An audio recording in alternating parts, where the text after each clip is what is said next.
Assalamualaikum warahmatullahi wabarakatuh. Halo semuanya teman-teman. Selamat malam, selamat datang kembali di channel Ilo Bercerita dan masih bersama saya Ilo dimanapun teman-teman berada. Semoga teman-teman selalu dalam keadaan sehat, bahagia dan dimurahkan rezekinya. Amin amin ya robbal alamin. Doa terbaik untuk teman-teman semua ya. Dan pada kesempatan yang baik ini kami akan membawakan satu kisah dari penulis asal Kalimantan yaitu Bang Jana. Oh, kisah dari tanah Kalimantan selalu menarik untuk disimak ya teman-teman ya. Tapi sebelum kita masuk ke dalam kisahnya, buat teman-teman mungkin yang baru bergabung atau yang sudah lama bergabung tapi lupa belum subscribe, ayo dong, bisa diklik dulu tombol subscribe-nya, jangan lupa lonceng notifikasinya dinyalakan agar teman-teman selalu mendapatkan notifikasi dari konten-konten yang akan kami upload di setiap harinya.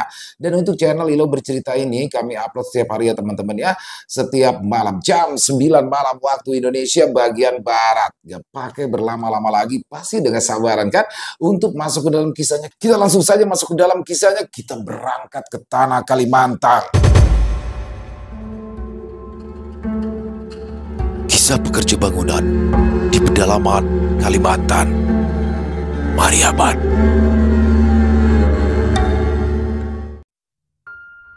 Supri berpanas di atas sebuah bangunan yang belum selesai pengerjaannya. Ia memang bekerja sebagai kuli bangunan. Sudah hampir 2 bulan ini ia menjadi perbantuan karena proyek pembangunan rumah tempatnya menukang butuh tenaga tambahan. Meski sebagian besar atap sudah rampung pengerjaannya, tapi dia masih harus mengecat dan membuat saluran aliran air. Terik matahari tidak menghalanginya untuk bisa terus bekerja meski kulit tengkuknya terasa begitu perih tersengat panas. Berbekal kaos partai yang menutup kepalanya, ia berusaha menghalau panas. Sudah setahun belakangan ini ia menjadi kuli bangunan karena imbas pandemi yang menghancurkan usaha dan ekonomi keluarganya. Modal yang ia miliki sudah tak lagi cukup untuk diputarkan, ditambah istrinya saat ini sedang hamil dan butuh banyak biaya untuk persalinan dan membeli perlengkapan bayi. Kehadiran anak pertama yang sudah ia nantikan memaksanya untuk berjuang lebih keras. "Mas Supri, ayo makan siang dulu," teriak seorang pemuda yang baru saja menghentikan kegiatannya mengayak pasir. "Iya, sebentar turun, ini tinggal sedikit," sautnya sambil setengah berteriak. Supri menyelesaikan pemasangan talang air yang ada di tepian atap, hanya tersisa beberapa jengkal. Tak berselang lama, Supri sudah turun dari atap dan mencuci tangan dan wajahnya. Ia menyusul kawan yang lain untuk makan siang. Meski sudah sering melihat, ia tetap heran dengan porsi makan kawan-kawan yang super banyak. Meski profesinya sekarang sama dengan mereka, namun porsi makannya masih tetap sama. Sepiring nasi berserta lauk dan sayur perlahan masuk ke mulut hingga semua isi di piring itu berpindah dengan sukses ke dalam perutnya. Segelas es teh dan sebatang rokok menjadi penutup acara makan siang bersama. Tak hanya es teh, seteko kopi manis juga tersedia untuk logistik. "Bri, aku dapat tawaran buat kerja, buat bikin gudang di area hulu. Hendak umpat kada?" tanya seorang tukang senior yang bernama Maman yang semalam baru saja mendapat tawaran pekerjaan. Dia diminta untuk mengerjakan sebuah gudang dan mencari perbantuan untuk mempercepat pengerjaannya. "Kapan ya mas? Kalau habis proyek ini sih aku mau-mau aja," jawab Supri yang masih menyelesaikan ritual selepas makan, yaitu merokok. "Ya, kita selesaikan ini dulu, baru nanti berangkat buat mengerjakan yang di hulu," jelasnya sambil mengunyah gorengan. "Ah, bisalah kalau begitu. Yang penting ini beres dulu. Kebetulan lagi siapin buat dana lahiran anak," kisahnya sambil mengafirmasi. Acara makan siang dan istirahat berakhir. Semua kembali ke pos masing-masing untuk melanjutkan pekerjaan yang tadi sempat tertunda. Kaos partai yang menutup kepala dan wajah yang tadi sempat dilepas ketika makan kembali dikenakan untuk melindungi kulit dari sengatan panas. Dalam hati, di balik kain kaos yang menutup wajahnya, Supri tersenyum. Dalam hati ia bersyukur karena ia bisa menambah pundi-pundi tabungannya untuk persiapan kelahiran anaknya. Sore telah tiba. Para pekerja membubarkan diri untuk pulang ke rumah masing-masing. Hanya mereka yang berasal dari tempat jauh saja yang bertahan di bilik sementara yang biasa dibangun saat pembangunan. Bilik yang nantinya dibongkar setelah proses pembangunan selesai sesuai dengan target. Tak terkecuali Supri, dia pulang untuk beristirahat dan mengabari istrinya bahwa ia sudah mendapatkan proyek baru selepas pembangunan rumah itu. Dia tak sabar, senyum terbubu di wajahnya yang hitam terbakar matahari. "Assalamualaikum," serunya sambil melepas sepatu yang sedari pagi membalut kakinya hingga baunya tak karuan. "Waalaikumsalam," sautan dari arah dapur terdengar kala Supri membuka pintu. Istri tersayangnya tengah sibuk memasak dan mempersiapkan makan malam untuk nantinya dinikmati berdua.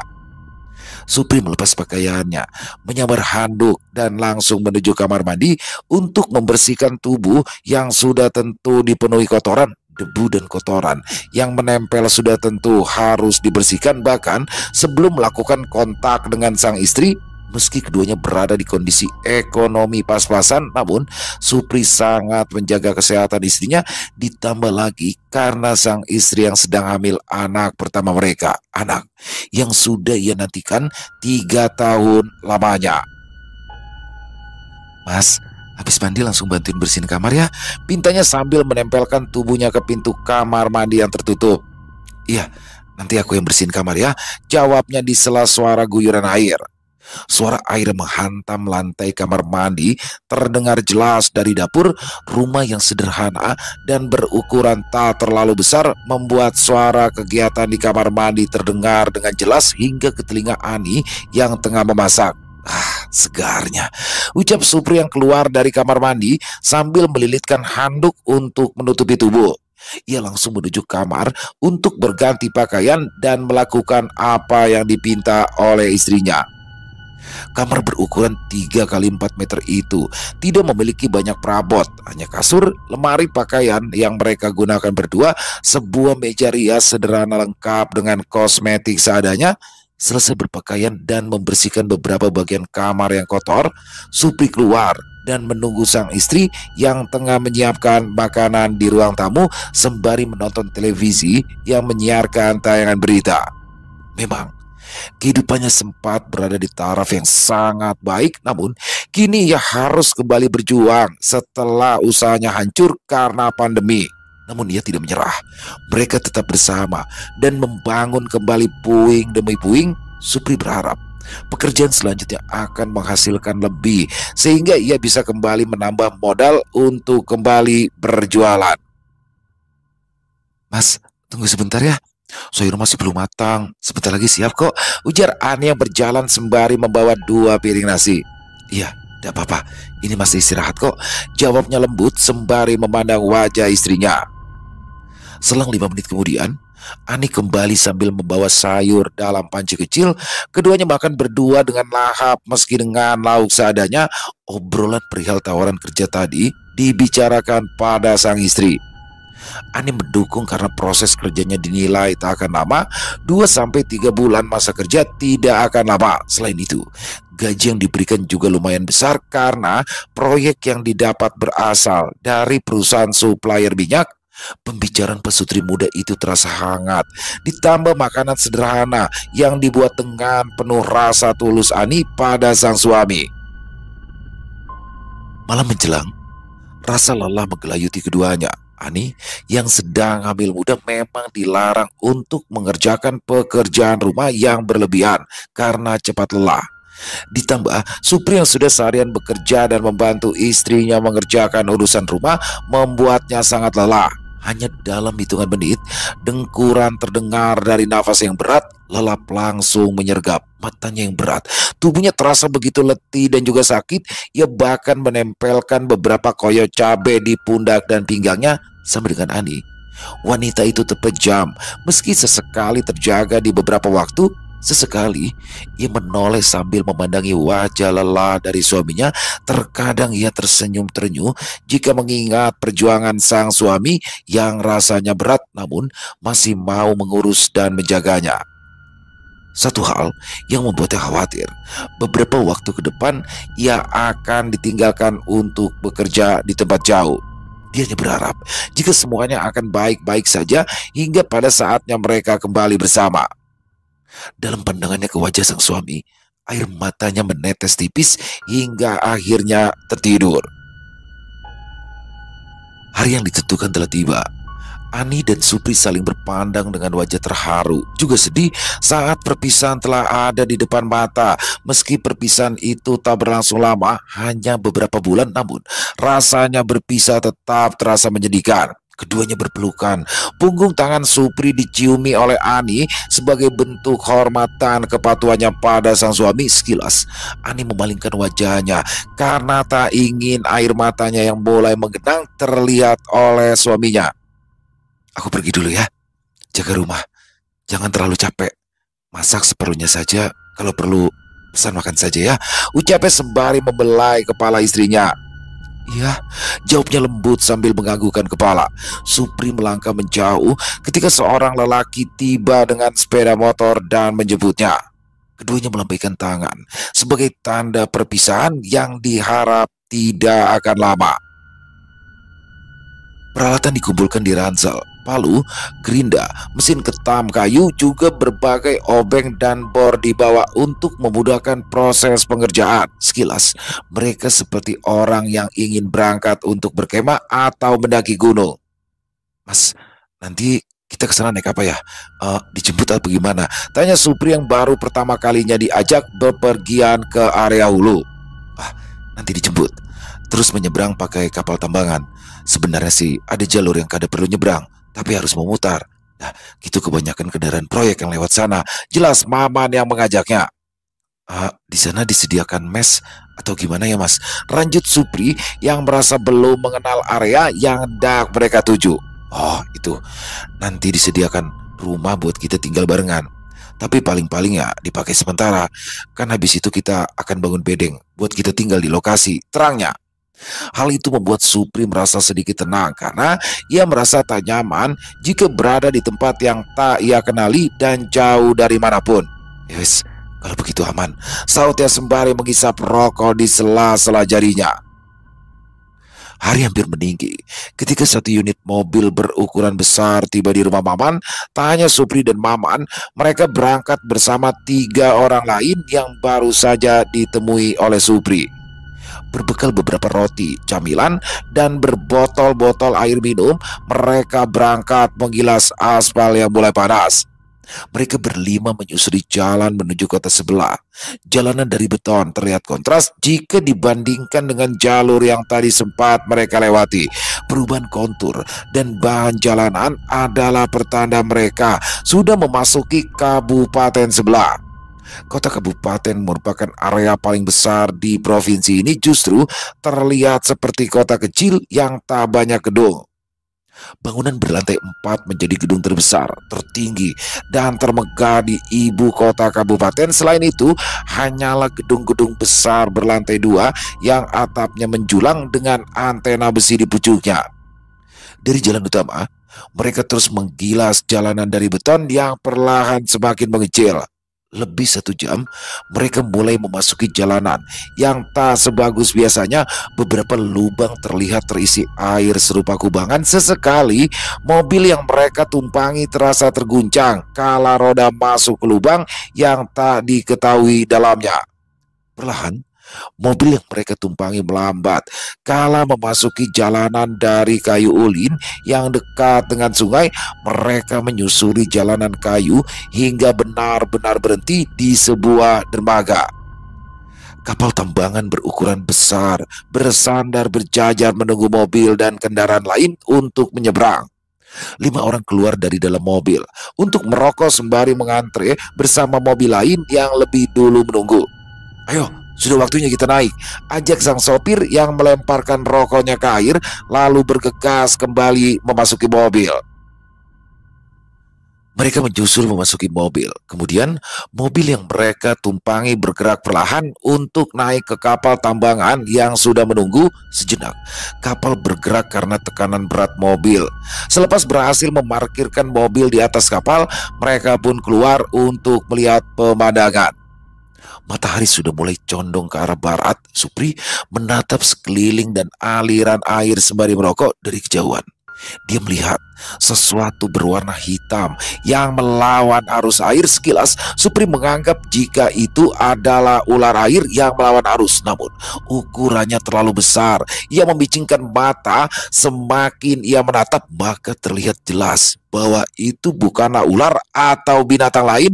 10 meter dari tempatnya berdiri di atas kapal, ia mulai mendapatkan pandangan yang lebih jelas. Supri menyadari jika itu adalah rambut hitam. Bagian paling depan terlihat lebih besar daripada bagian belakang. Kala Supri berusaha untuk mendekat ke tepian kapal, tangannya dicengkram oleh Maman. "Awas, jangan terlalu dilihat," hardiknya pelan sambil berbisik. "Kenapa? Memangnya itu apa?" tanya Supri yang menoleh sejenak, kemudian kembali menatap benda hitam yang melawan arus sungai. "Itu hantu banyu," bisik tegas sambil tangannya perlahan menunjuk. Tak lama berselang, Maman yang menunjuk secara sembunyi-sembunyi benda berwarna hitam itu menunjukkan sebagian dari bentuk aslinya. Sebuah kepala terlihat menonjol dari permukaan air, menampakkan diri hingga sebatas mata. Mata yang hitam keseluruhan terlihat kontras dengan kulit dahi yang berwarna kebiruan samar karena tertutup helai rambut yang terurai. Supri sejenak tercekat dan mundur beberapa langkah hingga sosok itu langsung menenggelamkan diri dan menghilang dari permukaan. Jalanan yang gelap mendadak terang karena tersorot lampu mobil yang berwarna putih dipadukan lampu kuning pemecah kabut yang terpasang di bagian atap. Memang, mobil yang bagi orang-orang luar Kalimantan disebut mewah justru digunakan sebagai kendaraan angkutan untuk menuju area pedalaman karena daya jelajah yang tinggi. Selain itu, mobil yang mereka gunakan memang menjadi kendaraan yang sangat diwajibkan oleh perusahaan yang mengontrak mereka. Dari dalam kabin yang gelap, mereka semua tetap terjaga meski diserang rasa lelah. Beberapa kali mereka melihat cahaya merah yang terbang di antara rimbun pepohonan di kiri dan kanan jalan yang mereka lalui. Ditambah mereka tak bisa memacu kecepatan karena jalan yang berlubang dan sebagian besar masih berupa jalan tanah karena sering dilalui kendaraan berat. "Pak, kenapa kita kada lewat jalan darat?" tanya Supri pada sang sopir. "Bisa, tapi bakal makan waktu sampai 3 hari, bahkan lebih kalau misalnya hujan. Kalau cuaca cerah, minimal 2 hari perjalanan. Mau memangnya di jalan selama itu, ha?" tanya sang sopir pada Supri yang terlihat heran. "Ya kada mau, Pak. Kelawasan di jalan malah nambah uyuh," jawabnya kemudian memalingkan pandangan ke arah jalanan yang disorot oleh lampu. Dalam hatinya, Supri menyimpan pertanyaan. Banyak hal yang tadi sempat berkelebat dan nampak kala ia menatap depan jalan yang gelap. Dia yakin yang ia lihat berkelebat tentu bukanlah binatang malam. Tak ada kunang-kunang yang menyala seterang dan sebesar itu.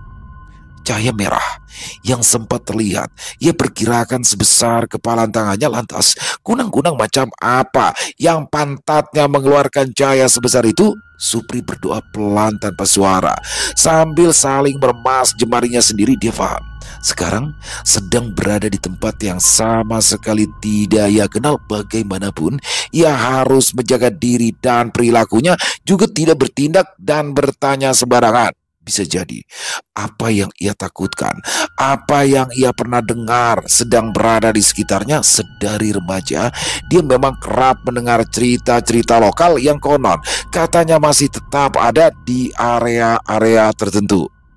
Dari bekal-bekal cerita yang pernah ia dengar itu, ia membentengi diri agar tidak gegabah kala mendengar atau melihat sesuatu. Supri sempat terpaku kala melihat area yang terang. Di area yang jauh dari manapun, mobil-mobil terparkir di lapangan tanah beserta dengan kendaraan berat. Ia tak menyangka di tengah tempat antah berantai itu dia bisa menemukan begitu banyak orang yang sedang sibuk dengan diri mereka masing-masing. Dia juga bisa melihat ada beberapa rumah-rumah yang digunakan sebagai mes karyawan. Nah, kita sudah sampai, ucap sang sopir yang memarkirkan mobilnya di sebelah mobil-mobil lain. Alhamdulillah, ucap 4 orang lain yang merupakan penumpang. Semuanya turun dan membuka bagasi. Tas-tas berisi alat pertukangan diturunkan dan dibawa ke sebuah rumah yang ditunjuk. Rumah tapak dari kayu yang nantinya akan mereka gunakan sebagai mes sebelum memulai proyek yang akan mereka kerjakan. Kamar mandi merupakan tempat pertama yang langsung mereka tuju. Mereka langsung mencuci kaki, buang air secara bergantian, tak ketinggalan mandi, agar tubuh mereka yang lelah bisa terasa segar.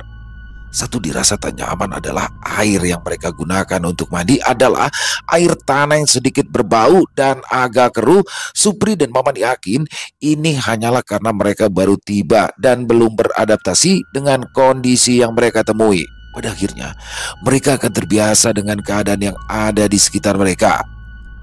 Makanan diantarkan saat mereka sedang mengantre mandi.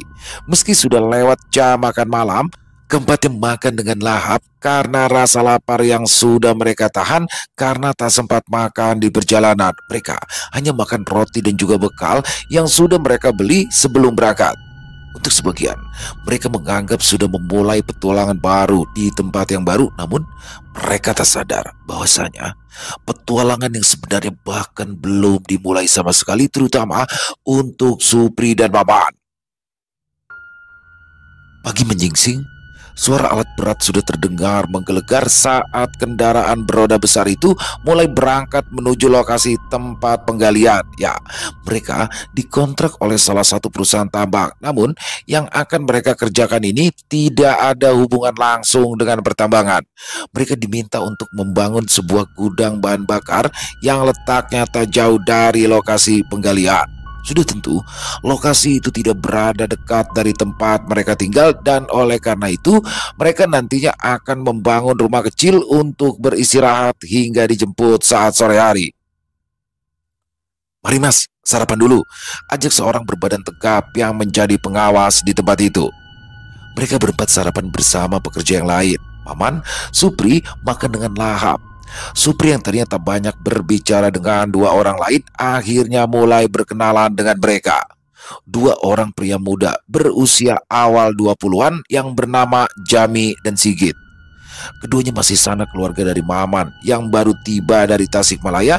Semenjak lulus sekolah, mereka sering diminta untuk pembangunan rumah dan berbagai bangunan di tempat asal mereka. Sebagai anak muda, mereka tergolong cekatan dan cepat mengerti. Itu pula yang membuat Supri sedikit segan pada mereka. Hanya saja, bagaimanapun mereka tetap harus diajari dan diberitahu tentang budaya setempat. Terlebih, mereka hanya tahu bahwa Kalimantan adalah tanah yang penuh dengan mistisme, tidak sepenuhnya benar, namun juga tidak sepenuhnya salah. Mereka tetap harus diberitahukan soal pantangan dan larangan karena seringkali apa yang dilarang adalah hal-hal sederhana dan cenderung sepele. Sebuah mobil berwarna putih dengan kode nomor di kiri dan kanan bodinya. Keempatnya memasuki mobil double cabin dengan bak terbuka di belakang. Jalanan aspal yang tak lagi hitam tertutupi noda tanah dari mobil dan alat berat yang sering melintas.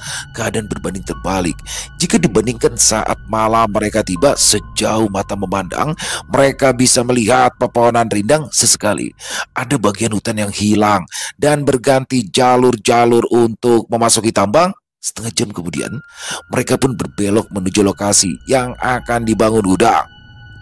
Mobil mereka berhenti di dekat tumpukan kayu dan bahan bangunan yang sudah disediakan. Tak ketinggalan tumpukan bahan atap yang ditutupi kain terpal. "Sudah sampai." Itu bahan-bahannya," tunjuk seorang petugas yang mengantar. "Siapa?" jawab Maman yang memimpin proyek. Keempatnya langsung menuju bahan sembari menenteng segala peralatan yang mereka bawa. Satu demi satu bahan diambil dan dikerjakan. Mereka berusaha untuk bisa menyelesaikan apa yang seharusnya. Begitu juga dengan Jami dan Sigit. Semuanya terasa lancar hingga kesalahan dilakukan atas dasar ketidaksengajaan. Rumah bedeng yang mereka dirikan diterpa angin kencang saat hujan mengguyur Loa Rambai. Hari sudah melewati senja, sementara mereka belum dijemput untuk kembali ke mes. Hari sudah begitu gelap dengan penerangan yang seadanya. Genset yang disediakan pun enggan untuk dinyalakan karena pasti akan diterpa hujan. Mereka berempat duduk kedinginan dalam gelap.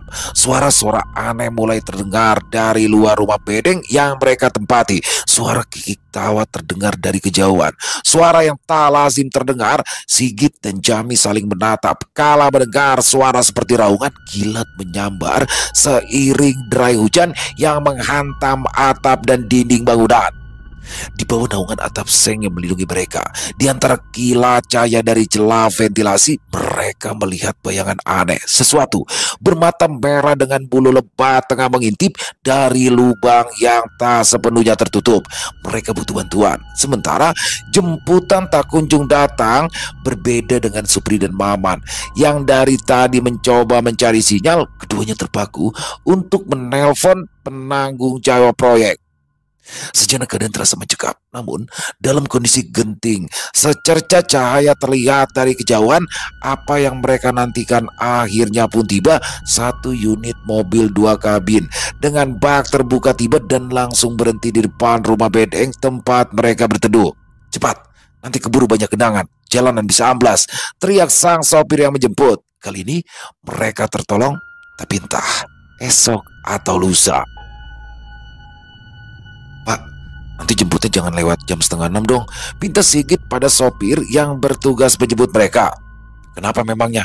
tanya sang sopir yang merasa aneh dengan permintaan si pemuda. "Nggak apa-apa sih Pak, cuma khawatir aja kayak kejadian waktu itu," jawabnya merujuk pada tragedi hujan di lokasi pembangunan. "Oh itu, aman, nanti dijemput agak cepat," sautnya ringan sambil mengajak mereka memasuki mobil. Mereka kembali melibas jalanan yang konturnya tak karuan karena habis diterpa hujan. Adalah kesalahan bagi mereka karena menerima proyek di musim hujan. Yang lebih jadi masalah lagi adalah proyek yang mereka kerjakan berada di tempat antabrata yang jauh dari mana-mana. Namun pada akhirnya mereka semua hanya bertekad untuk menyelesaikan pekerjaan secepat dan seaman mungkin. Maman dan Supri sibuk dengan ponsel masing-masing untuk memberi kabar pada keluarganya di rumah. Meski kabar berupa pesan singkat itu tak tahu kapan terkirimnya, semua tergantung sinyal yang terus naik turun tanpa bisa diduga. Ketika mereka berbelok ke arah lokasi pembangunan, mereka bisa melihat bagian tiang dan atap gudang yang sudah berdiri kokoh. Beruntung, keempatnya sempat dibantu beberapa pekerja lain dengan alat berat sebagai penyangga kala tiang-tiang itu berusaha ditancapkan. Dengan kata lain, mereka hanya sisa memasang dinding-dinding di sekeliling bangunan, juga memasang instalasi listrik di tempat yang ditentukan. Maman dan Supri masih menganggap pekerjaan mereka lancar tanpa hambatan. Namun di lain pihak, Jami dan Sigit terus merasa tak tenang, terutama ketika menjelang sore. Bayangan bermata merah yang kala itu mereka lihat terus menghantui dan terus terbayang di kepala mereka. Keempatnya kembali bekerja sesuai dengan job desk yang sudah ditentukan. Segala logistik sudah mereka bawa sedari mes. Nantinya makan siang dan minuman akan diantarkan menjelang tengah hari. Sebagai pekerja bangunan yang dibayar per proyek, mereka tentu akan lebih merasa diuntungkan jika pembangunan ini selesai lebih cepat. Beda hal kalau mereka dibayar dengan upah harian. Dan hal itu pula lah yang membuat Jami dan Sigit bekerja begitu giat agar semuanya tetap berjalan sesuai rencana, bahkan lebih cepat dari tenggat waktu yang ditentukan. "Jami!" teriak Sigit memanggil Jami yang berada di sisi berbeda dari tempatnya memasang deretan papan. Sigit sedari tadi memang merasa tak nyaman karena diawasi oleh sesuatu yang tak terlihat. Oleh karena itu, ia memanggil sepupunya itu untuk menemani. "Kenapa?" sahut Jami sambil melihat ke arah Sigit yang melambaikan tangan agar ia mendekat. "Coba lihat ke belakang, kayaknya ada sesuatu deh," ucapnya pelan. Instruksi dari Sigit membuat Jami memalingkan pandangannya ke arah yang dimaksud, namun tak ada siapapun. Ia melihat ke sekitaran, namun tetap saja yang terlihat hanyalah rindang pepohonan dan rumput-rumput setinggi pinggang orang dewasa. Jikalau tempat ini merupakan tempat pembunuhan dan pembuangan mayat, sudah tentu jasad itu akan sulit ditemukan karena begitu rimbunnya. Kegiatan mereka tetap dilakukan sambil merasa risih, namun tugas tetaplah tugas. Sekhawatir apapun mereka, mereka tetap saja harus menyelesaikan apa yang sudah mereka kerjakan. Hujan kembali turun mengguyur Loa Rambai.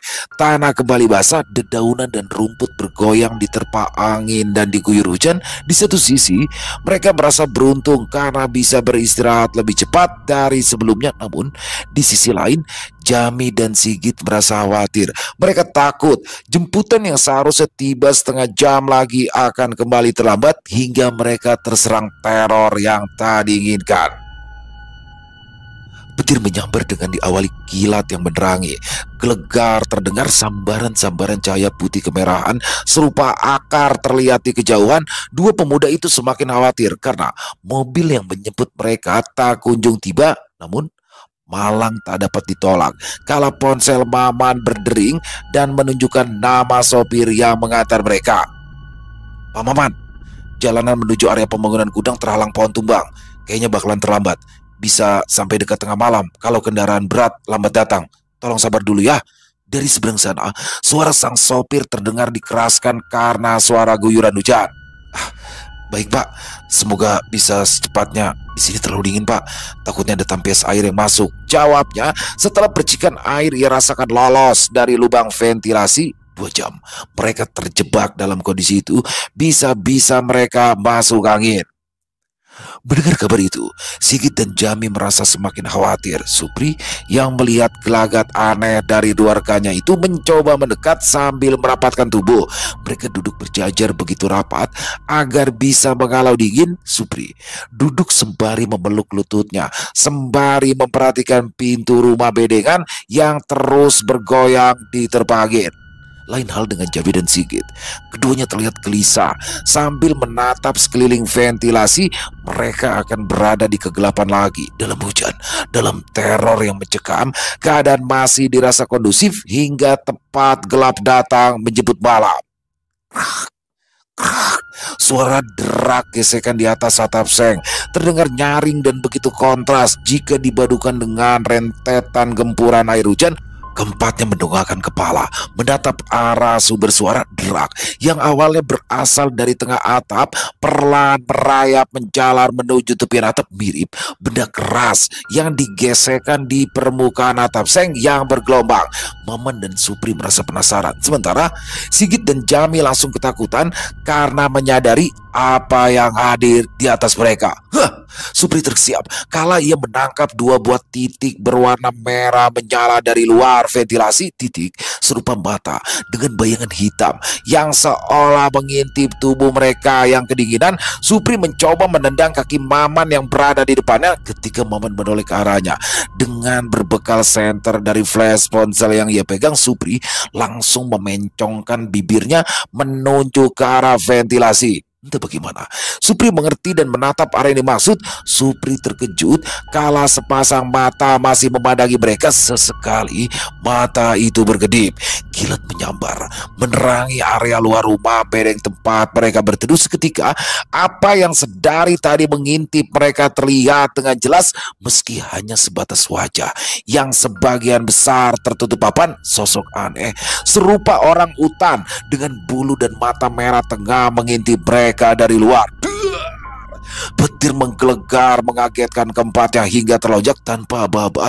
Mereka semua merapatkan tubuh sembari terus berdoa. Untuk sebagian orang mungkin sudah pernah mendengar bahkan berpengalaman dengan sosok genderuwo yang melegenda, tapi ini bukanlah genderuwo yang biasa menjadi buah bibir. Ini adalah sesuatu yang lebih berbahaya daripada sosok genderuwo mesum penggoda wanita.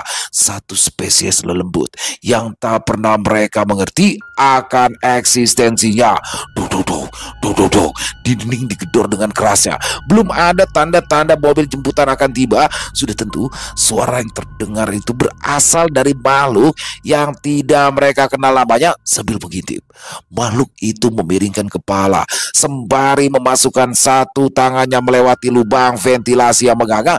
Tangan panjang dengan cakar berwarna hitam terlihat jelas menggaruk dan mencakar kayu bagian dalam. bulu merah gelap terlihat jelas.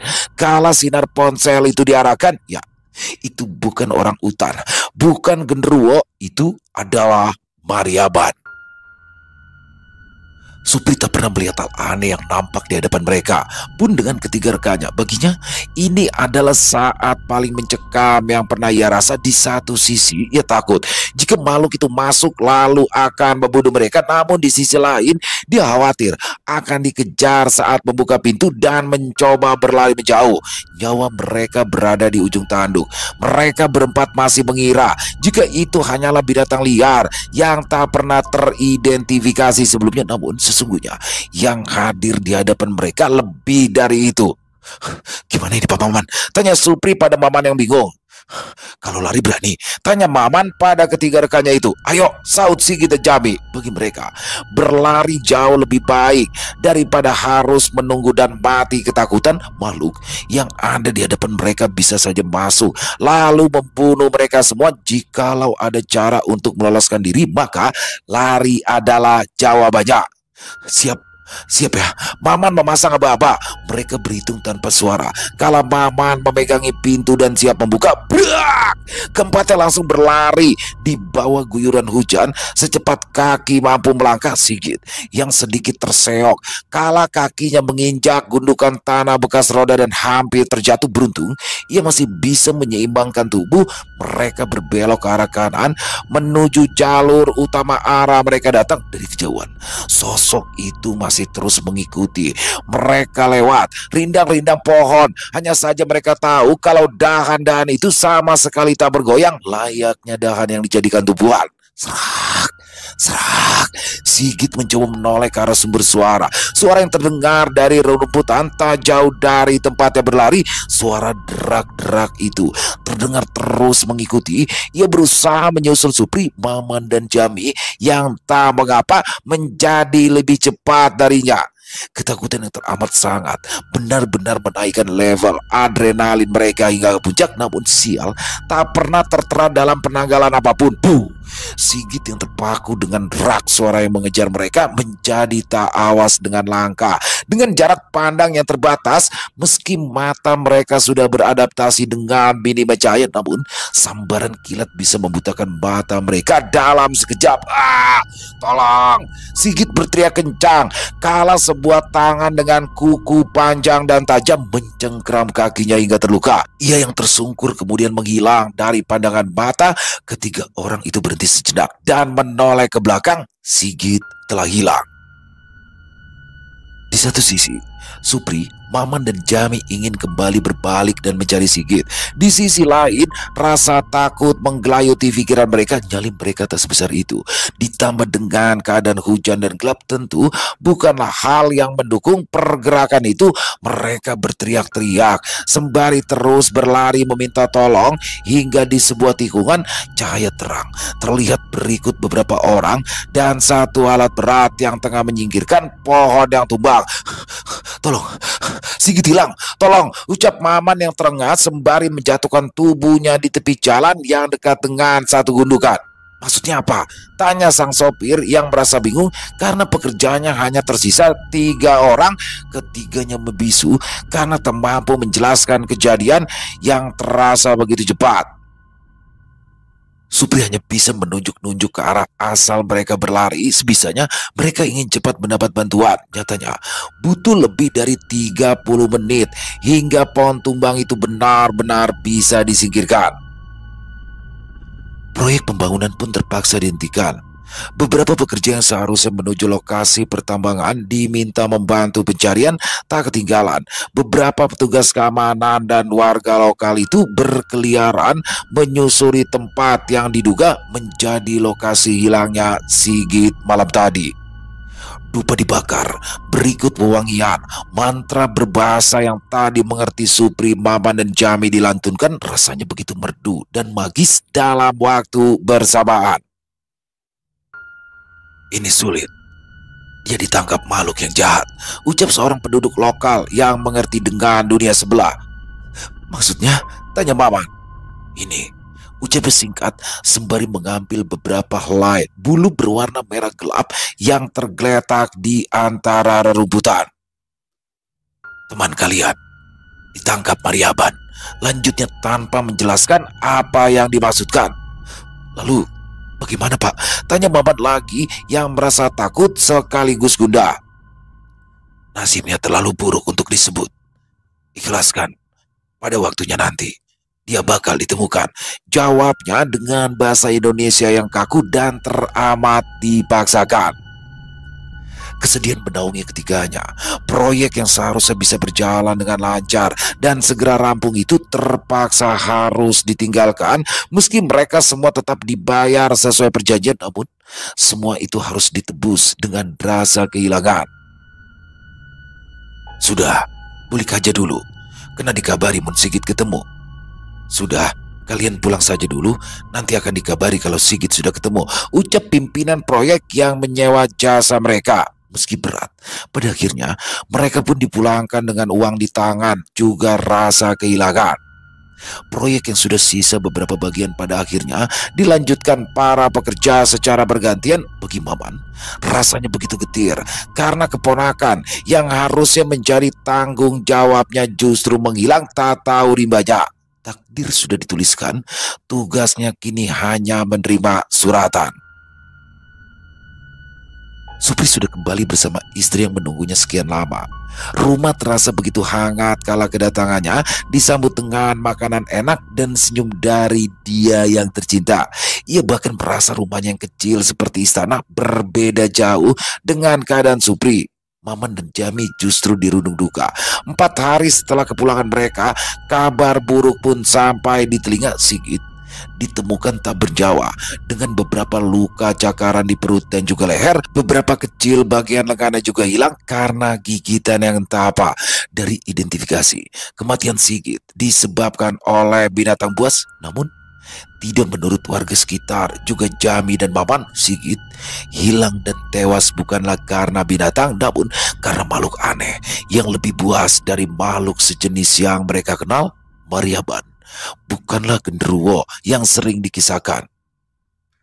Jenazah Sigit diantarkan dengan ambulans dan dikawal beberapa polisi dan mobil perusahaan yang menyewa jasa mereka. Tangis pecah kala tubuh tanpa nyawa itu dikebumikan dengan beberapa bagian yang tak lagi ada di tempatnya. Duka menyelimuti keluarga Maman dan Jami, juga Supri yang menjadi saksi. Meski begitu, pada akhirnya hidup harus mereka kembali arungi. Namun satu hal yang pasti, ketiganya tak mau lagi menginjakan kaki di Loa Rambai. Selesai. Wow, luar biasa kisah dari Bang Jana. Oh, kisah dari Tanah Kalimantan dan bagaimana di sini dari awal aja tuh udah dapet banget ya. Apa namanya, ada hantu banyu di sungainya dan bagaimana perjalanan Supri dan kawan-kawan ya, Supri, Maman dan kedua keponakan Maman bekerja sebagai tukang bangunan di salah satu perusahaan tambang yang sedang dibangun ya. Jadi dia bukan karyawan tambang, tapi adalah seorang ahli bangunan yang ditugaskan untuk membangun kantor di perusahaan tambang yang ada di Kalimantan. Jadi di sini dapat banget nih bagaimana mereka kan perantau ya, perantau yang kerja di tanah Kalimantan, tapi sudah lama nih kalau Supri dan Maman. Kalau dua orang keponakannya baru dari daerah Tasikmalaya, Jawa Barat, dan sehingga harus mendapatkan kejadian horor, pengalaman horor yang bahkan sampai kehilangan salah satunya, yang itu Sigit. Ini benar-benar luar biasa sekali ya. Dan bagaimana di sini dikisahkan sosok Maryaban. Jadi sosok Maryaban itu kalau sosoknya lebih mudah ini seperti genderuwo lah ya, seperti genderuwo, sejenis genderuwo, tapi hantu Maryaban ini lebih ganas, lebih buas daripada genderuwo. Jadi kalau genderuwo itu kan lebih menyasar ke arah wanita-wanita yang sedang hamil dan lain-lain. Tapi kalau Maryaban benar-benar kayak punya kepuasan tersendiri ketika bisa memangsa manusia ya. Seperti yang di dalam kisah ini, ya keempat orang ini kan nggak ngapa-ngapain, tiba-tiba didatengin aja dan salah satunya akhirnya dimangsa. Di sini sampai dipanggil warga lokal situ, dan ketika melihat tanda-tandanya, wah ada bulu Maryaban, warnanya coklat kemerah-merahan. Jadi di situ ya, serem banget ya, kayak orang utan. Berarti warna ini seperti orang utan ya. Dan luar biasa, terima kasih Bang Jana atas kiriman kisahnya, dan ditunggu lagi Bang Jana kisah-kisah dari Tanah Kalimantan mantan yang lebih mencekam seperti kisah Maria Bani, menurut saya mencekam dari awal sampai akhir ya. Jadi kayak full intense gitu. Terima kasih Bang Jana, dan semoga kisah barusan juga bisa menghibur teman-teman semua para pecinta penikmat horor misteri, lebih khususnya lagi kepada para subscriber dari channel Ilo Bercerita. Dan silakan buat yang punya komentar lain, yang punya pendapat lain, bisa menuliskan di dalam kolom komentar ataupun hanya sekedar saling menyapa. Insya Allah kami akan menjawab satu persatu. Buat yang suka dengan videonya, dengan kisah barusan, bisa diklik tombol like, tombol jempolnya, boleh juga ya di-share link videonya ini ke teman-teman yang lain agar juga ikut merasa terhibur. Dan buat teman-teman yang belum subscribe, ayo dong, bisa diklik dulu tombol subscribe, jangan lupa lonceng notifikasinya dinyalakan agar teman-teman selalu mendapatkan notifikasi dari konten-konten yang akan kami upload di setiap harinya. Dan oh iya, buat teman-teman mungkin yang punya kisah horor misteri yang diangkat dari kisah nyata yang berdasarkan pengalaman pribadi, apabila mungkin berkenan dibawakan di channel kami, silakan bisa mengirimkannya ke nomor telepon kami yang ada di sini, bebas ya. Dalam bentuk tulisan boleh, dalam bentuk rekaman suara boleh, senyamannya teman-teman aja pokoknya. Dan buat teman-teman yang sudah mengirimkan kisah, kami ucapkan terima kasih. Di akhir kata, saya Ilo mengucapkan permohonan maaf apabila mungkin dalam pembawaan kisahnya ada kata-kata saya yang salah, ataupun ada kata-kata saya mungkin yang kurang berkenan di hati teman-teman semua. Saya mohon dibukakan pintu maaf yang seluas-luasnya. Sampai berjumpa lagi di konten-konten kami selanjutnya yang pasti tidak kalah serunya, yang pasti tidak kalah horornya. Masih bersama saya Ilo di channel Ilo Bercerita. Salam sehat, sukses, bahagia selalu untuk kita semua. Wassalamualaikum warahmatullahi wabarakatuh.